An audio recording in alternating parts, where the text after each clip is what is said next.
রীতিমতো উড়ছিলেন।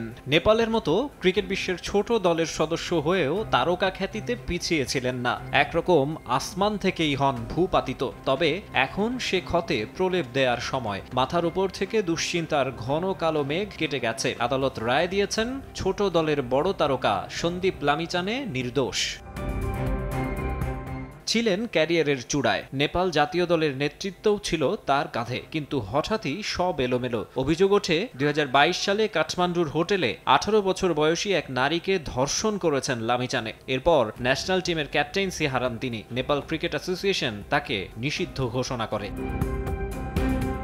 ২২ সালের ডিসেম্বরে আদালত তাকে দোষী সাব্যস্ত করেন। অ্যারেস্ট ওয়ারেন্ট ইস্যু হলেও ক্যারিবীয় প্রিমিয়ার লিগে খেলায় জ্যামাইকা থেকে তখন দেশে ফিরতে পারেননি। অধিনায়কত্ব হারালেও স্পোর্টিং অ্যাক্টিভিটি চালিয়ে যাওয়ার অনুমতি পান লামিচানে। তাই ২০২৩ এশিয়া কাপ আর ওয়ানডে বিশ্বকাপের বাছাই পর্বের স্কোয়াডের সঙ্গেও ছিলেন এই লেগ স্পিনার, যদিও খেলা হয়নি সে সময়।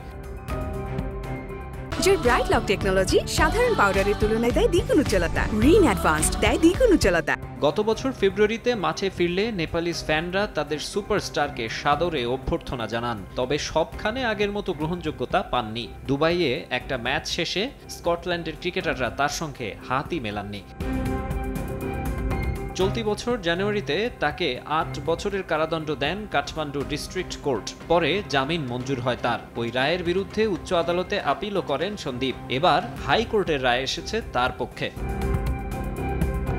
সমস্ত চার্জ ক্লিয়ার হওয়ার পর নতুন সম্ভাবনা তৈরি হয়েছে লামিচানের। গুঞ্জন উঠেছে আসন্ন টি-20 বিশ্বকাপে নেপালের স্কোয়াডে অন্তর্ভুক্ত হবেন তিনি। এ মাসের শুরুর দিকে বিশ্বকাপের জন্য স্কোয়াড ঘোষণা করেছে নেপাল। তবে ২৪ মে পর্যন্ত দলে পরিবর্তনের সুযোগ রয়েছে।